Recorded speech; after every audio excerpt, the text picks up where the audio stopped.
everyone. It is Mo from Mo in the Deep End, and I thought that I would start branching out a little bit into pop culture since I did decide to put my opinions way out there about the Star Wars movie or the new one, the flaming train wreck on top of Chernobyl that will be the new Ray movie.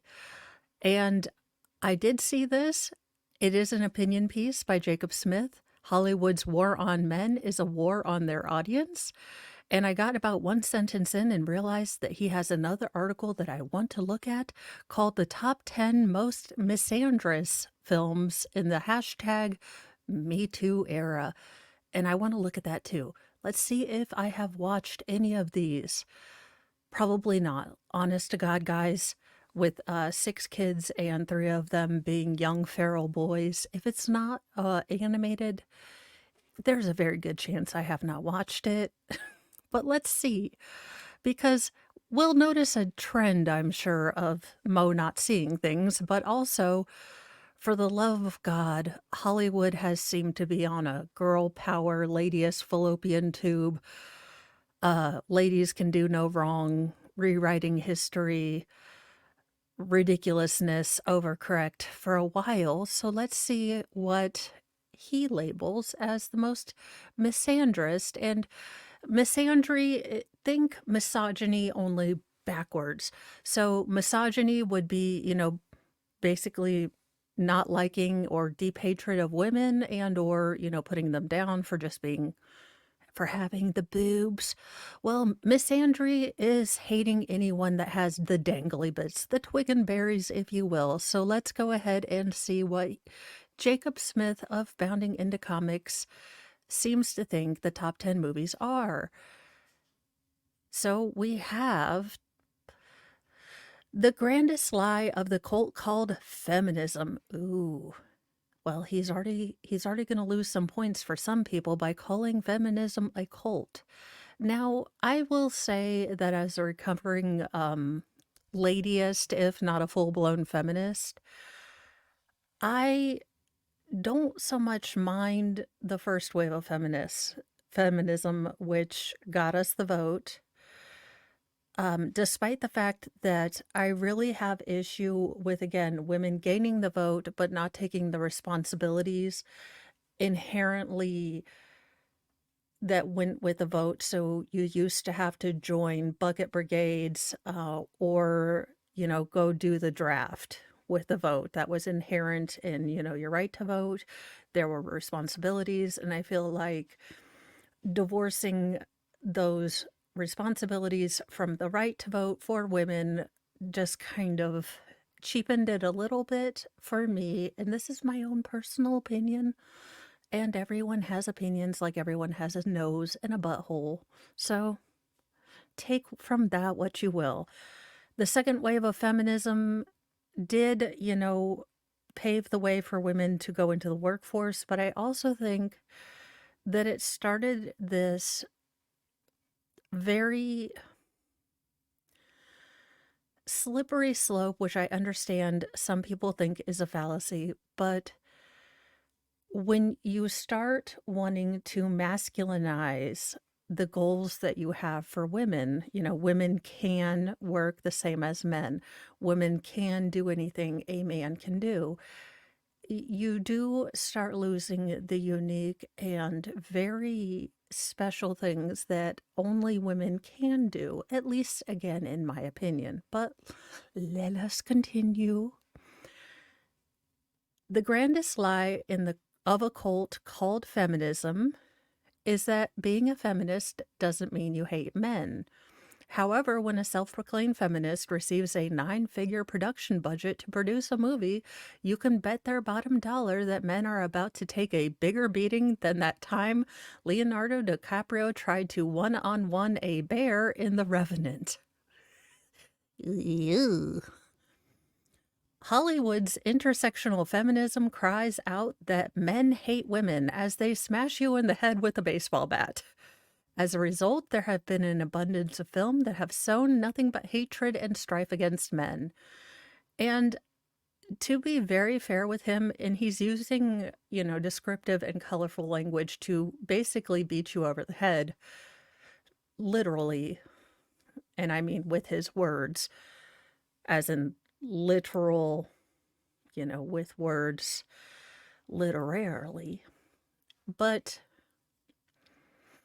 there is nothing subtle about the way Hollywood represents things.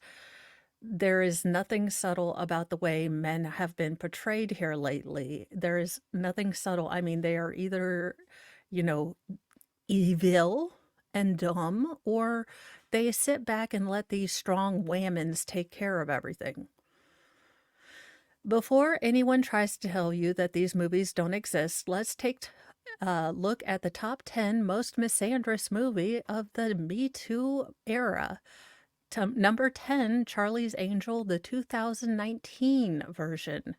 You put women in charge of Pitch Perfect. You put the woman in charge of the Pitch Perfect series to write and direct a $55 million action film, then wonder why it bombs at the box office. Also, you put out negative marketing. You basically tell men they need not come. This is not for you. This is to make you feel uncomfortable. We don't want you here. And then you bitch when men don't show up. I mean, look, men gonna are not subtle creatures. You tell them not to show up, they will not show up. It's kind of how this thing works. You tell them they need not apply, this is not for them. Okay, they will do that. The new Charlie's Angels begins with our sheroes getting the one up on a bunch of sexist men who probably committed the mortal sin of mansplaining or something. The art of progressive filmmaking has become so lazy that the only way to get any enjoyment out of it is to turn it into a jerky game. Number one, are all the men in the film portrayed as buffoons? Take a shot. Are all the women powerful, smart, and like other women? Take a shot. Are all the characters lecturing you about the hashtag #MeToo movement? Take a shot. Did some sexist pig ask you to smile? Take a shot. I've never been asked to smile by a man. Like, unless it's like the dentist so he can make sure that my teeth are straight. But other than that, I've never been told to smile by a dude. To be fair, I do have like a gold level resting bee face. So it may be that men are generally just afraid of my resting bee face, which I can understand. Look, are all the male characters villains? Take a shot. Are all the female characters kicking men in the balls as a repeat comedy gag? Take a shot. Number 9, The Woman King, 2022. Is it bad enough that a film whitewashes the history of some of the most violent slave traders in human history? Yeah, this movie was not only historically inaccurate because this particular tribe or group in Africa were some of the leading incontinent slave traders, but they were also beaten by the French, like, badly, very badly. They did not win against the colonizers, ever. This never happened. This was a fallacy. But the Woman King actually tries to push the matriarchy on top of it. The movie turns Viola Davis into a female king of Africa because not even the king's own wife respects his authority. Feminist storytelling says a woman cannot be shown as being equal to a man by her own merits, but only by tearing down men and making them look inferior. And here's what I really do have an issue with this. Look, my marriage does not work. Mr. Mo and I do have a banter, if you will. But marriages, real relationships, real world, healthy marriages and healthy relationships do not work by systematically tearing down the other person. Dangly bits regardless. I hate this. I hate that in order to make women in these new movies look stronger everyone else has to be taken down a peg. She can't be strong and independent and smart. She must systematically destroy other people to make herself look stronger. It just no. Nothing more than a historical fantasy, the film portrays strong female warriors brutally unaliving unrighteous men in hand-to-hand combat. Not letting the truth get in the way of a good narrative is the takeaway message of The Woman King. Last Night in Soho 2021. Yeah, I haven't watched any of these movies yet, so we are 3 for 3. Is, in all honesty, a decent film up until the charade is over and the mask comes off. The story introduces audiences to a young, impressionable countryside girl named Ellie, who has a sixth sense that allows her to travel back in time to relive moments of the past. She jumps into the body of a local singer from the 1960s named Sandy and discovers that she was the victim of a brutal unaliving and that her killer may still be alive in the present day. The film ends with a finale that can only be described one way: sociopathic. As it turns out, Sandy was alive and she was the killer the whole time. Because Sandy was a girl who wanted to be famous, she hooked up with the club booker who turned her into a woman who sleeps with men for negotiable goods, if you will. Ellie has the opportunity to expose Sandy for her crimes, but she doesn't. Why? Because Sandy was the real victim and all the men she unalived deserved it. My brain hurts. My brain hurts. I can't anymore. Sandy is actually the hero. No, just because you willingly made a deal with the devil doesn't make you the victim when it's time to collect. This is just like every single chick who, again, Meryl Streep calling Harvey Weinstein God. You know, if Marilyn Monroe and a bunch of all those other chicks, if Anne Boleyn knew about the casting couch, let's not kid ourselves that women have been using their wiles to get things for years and years, and that men and women have been engaging in these sort of behaviors for years and years, and Hollywood did not create this in, oh, I don't know, the last 5 years. Can we stop? To make the proclamation that her Johns deserve to die based on some loose connection to the Me Too movement is stunningly narcissistic and borderline psychotic. Well, there you go. Don't worry, darling. Yeah, this looked just like horrible on film and paper, so I didn't see it.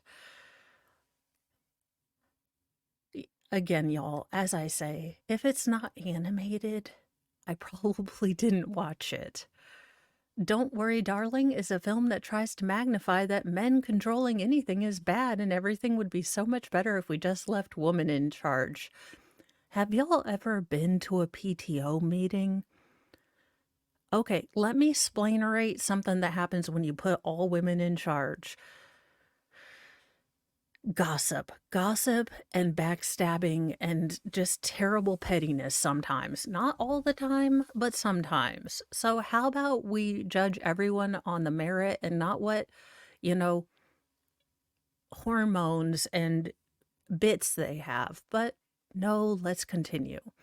Directed by a woman who was BFFs with disgraced Hollywood producer Harvey Weinstein, Olivia Wilde crafts a film set in the 1950s because, in the minds of intersectional, look, the 1950s had their issues.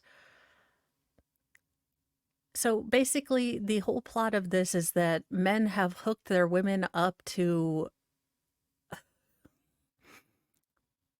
Okay, I'm sorry. In a world where housewives where women are housewives as their men work for mysterious victory project. When we get to the end, we discover the whole thing is a front, as the women have been kidnapped by their men against their will to live in a virtual reality where they're housewives and their men work to pay off their debts in the real world.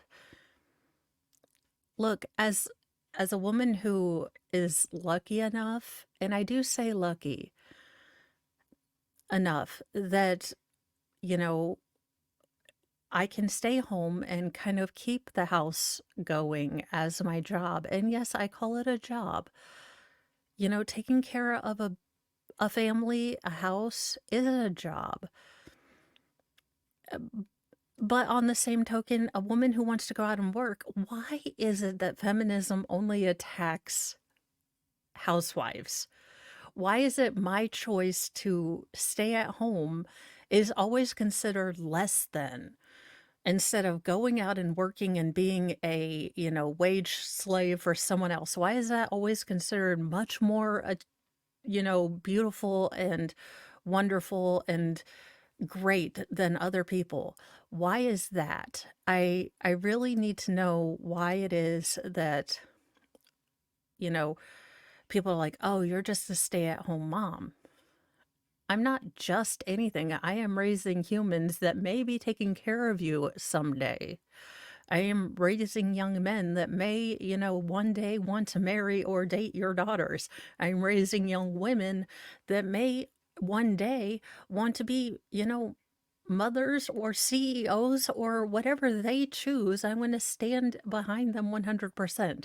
I am so irritated that, you know, every time I meet a ladyist or a feminist, it feels like the fact that I have chosen to be more traditional feels like I have to justify something. Look, I thought that the fact that we were all fighting so that women could have a choice to do whatever the hell they wanted. So why is it my choice to be maybe a little more conservative, a little bit more traditional? Suddenly I have internalized misogyny and I need to, make sure that my husband isn't telling me how to vote. Ma'am, I do more political research than Mr. Mo. Mr. Mo is always like, who are we supposed to vote for? So, Hillary, maybe don't assume things based on packaging. I thought the entire point of this whole daggone feminist movement was that women were allowed to choose whatever the heck they wanted to do. I digress. Number 6, Black Christmas. If you thought the 2006 version of Black Christmas was bad, wait till you hear about the misandry heavy. English is my first and only language, and yet I still flounder in it. 2019 remake. In this film, toxic masculinity has made campuses more dangerous for women than the street of Gotham. Okay, I have a big issue with this. If that 1 in 4 statistic that's always brought out and trotted out by ladyists, look, that was a self-reported survey that was not terribly well done, but if why? Why are any parents sending their girl children to a place that is less safe than the war-torn Congo for girls? Why are people taking out debts, in the hundreds of Ks for their girls to go to somewhere, less safe than, Darfur?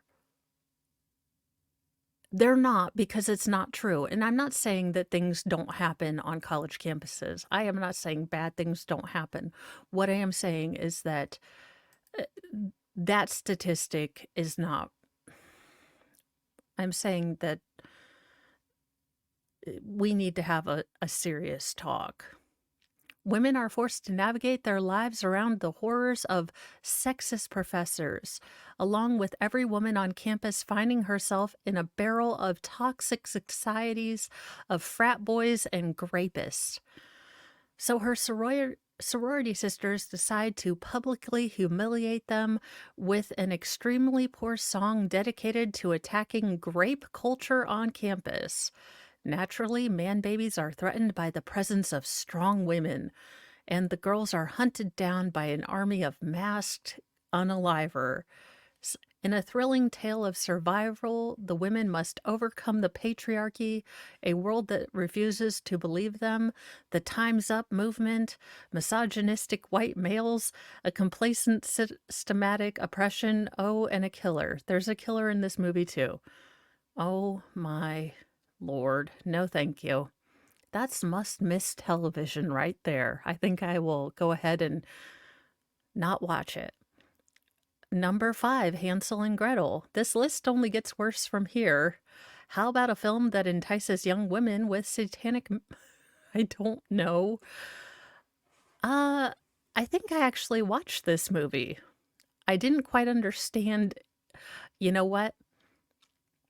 I remember this. I kind of watched it, but it was really, really boring, and I kind of got sidetracked. I started cross-stitching. Griffin may or may not have started to do something bad, so I kind of watched bits and pieces. Griffin is my youngest, most feral child, so let's read the synopsis. An evil satanic witch played by Alice Cridge straight up tells Gretel to give up on her brother who is holding her back. The message is that Gretel, who plays a parental guardian to her brother, needs to let him go, an argument constantly repeated by those who reject motherhood in order to reach their perceived potential. The message is especially disturbing given the context of Gretel. Okay, so we are dealing with almost below replacement birth rates, which goes more into politics that I want to talk about right now. But again, this is a lot of people are being told, you can have children later, you can have children later. The truth is, that's not always possible. And a lot of women who are my general age are feeling lied to by people that said, hey, you can push it off, put your career first, put this first. There are more and more articles coming out about how people are feeling lied to, and Hollywood and, the Sex and the City and all of these, career ladyist first kind of media driven sort of push to make women feel like they have to compete and have a career and feel bad if they maybe just want to be a mom, maybe want to get married, maybe find a good guy and settle down instead of going to college and being. Life paths are going to be different for different people, but we are constantly being told if you don't go and get a career, then who are you?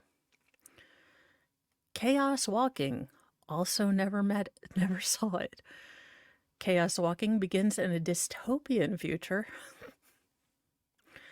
on a planet far from Earth where a disease called the noise affects all animals and men, fully exposing their thoughts, with the exception of our main character Todd and his 2 adoptive fathers. Every man in the film is portrayed as a villain. Well, there you go. Tom Holland and Daisy Ridley may as well play gay characters because they have no chemistry on screen. Tom Holland's a little too young and doesn't have the masculinity for me, but he's not my cup of tea. So take that for what it is. The film leads us to believe that native aliens killed all the women because reasons, but surprise, it turns out it was all men that killed them because they couldn't handle women knowing all of their thoughts. Sure, Jan. Barbie, dear God, no. And Greta Gerwig is also going to destroy C.S. Lewis. Now, I will lose my crap about that. Lady Bird director Greta Gerwig never meant to create a film for young girls to understand and enjoy. This is a movie that appeals to unhappy women in their 30s and 40s, as the overwhelming majority of the dialogue in this film painfully panders to that demographic. Stereotypical Barbie wakes up every day and her life is perfect in a world that is run by women. However, Ken's journey to the real world brings a much more dangerous result. He decides to adopt and introduce the patriarchy into Barbie land. What the hell? I need to watch this movie and then do a drunk review like I promised to do last year, but I will be on the point this year. And it's probably going to be coming out for, I can watch it from the safety of my home. So there you go. Turning the magical place into your local Buffalo Wild Wings. And this is wrong how. I love Buffalo. I love Wild Wings. In order to make the other Barbies understand they don't need a man because they are their own woman, stereotypical Barbie must share the gospel of feminism. The only group that bashes them more than men are women looking to be happy with men. Okay, Unpregnant 2020, a film where our protagonist steals her boyfriend's engagement rings and pawns it in order to pay for an abortion he doesn't want. And somehow he's the bad guy. Yeah, I'm not gonna read this. This is grotesque. I hate it. Look, I don't care how you feel about the abortion argument, but if two people got pregnant, then two people should have a choice in how it goes. And I understand that's an unpopular idea, but the baby's look, the dude that helped the situation should at least have a somewhat of a say in it. But that's just me. I mean, who knows? And number one, The Widows. You know, I again have never seen this. So let's go. I'm sure it's not terrible, but let's see here.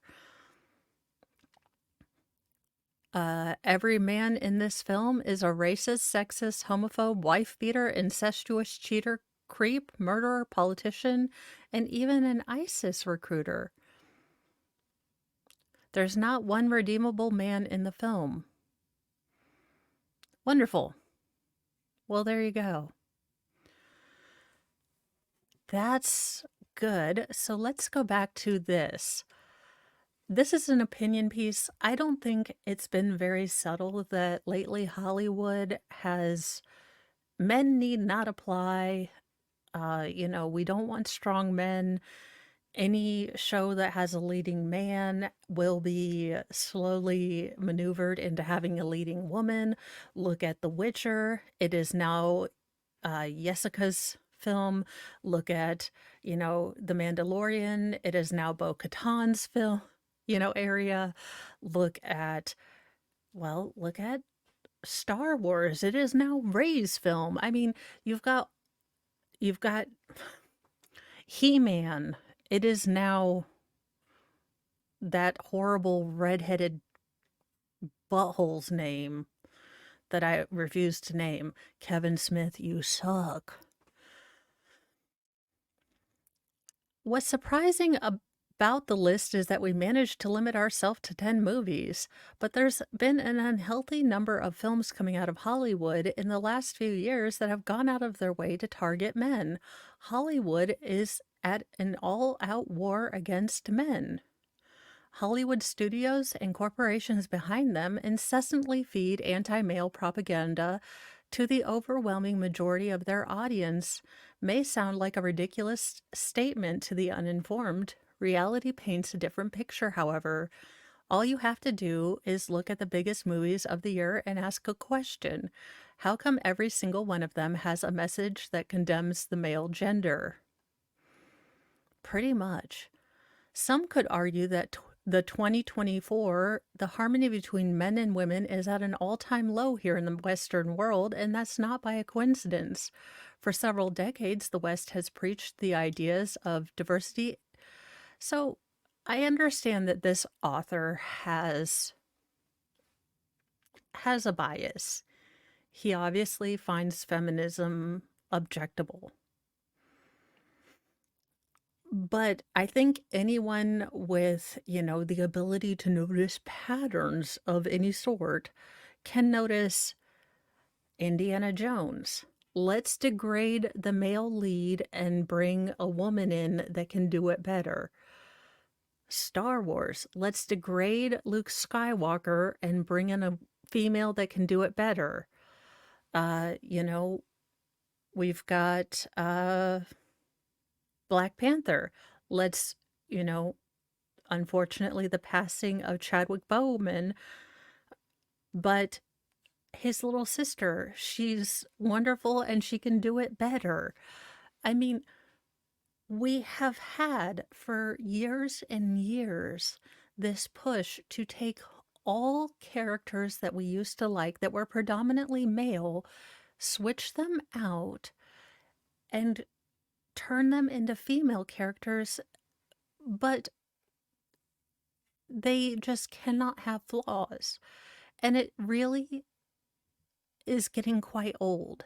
As a boy mom, as a woman who is wanting to raise, sorry, who is wanting to raise strong, principled, you know, men that use their strength to protect, where are they going to learn these lessons of honor and strength as a shield and not a sword, and when to, use their honor, when to stand up for the little guy, when to keep going when things are tough? If they don't see it in their greater, you know, culture, when all they see is sit down, be quiet, let her do it. I mean, w- we have a great dearth of good stories right now that can show little boys, hey, I know that you would love to run around and play and do all sorts of actiony things. And here's how you can do it and protect. Here's how you can do it and not destroy.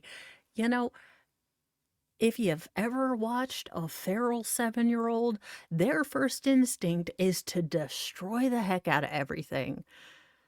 You have to learn to take all of that energy and put it to good use. And if we don't start getting back culture that teaches the little boys to take all of that energy and put it to good use, we are going to have a generation of lost little boys. And we are going to be so confused why they didn't, just watch Barbie and learn to be good allies. I don't know, y'all. I can't make movies, but this kind of went into a rant. So I'm going to go pick up my two feral children. I hope this has been at least an interesting sort of ramble rant video. If not, thanks for giving me a try at least. This is one of my first kind of random, you know, pop culture kind of videos. So thank you at least for giving it a shot. I will see you guys later. We have nightly newsy news at 7 p.m. Eastern. That will be more news, law stuff. So if you would like to give that a try, please join. I will have Friberto on with me. That is my doggo co host. He is great. He will probably be napping because that is what he does. He would be a cat if he could, I think. I will see you guys later. Be nice to yourself, be nice to others. Have a great day. Bye, guys.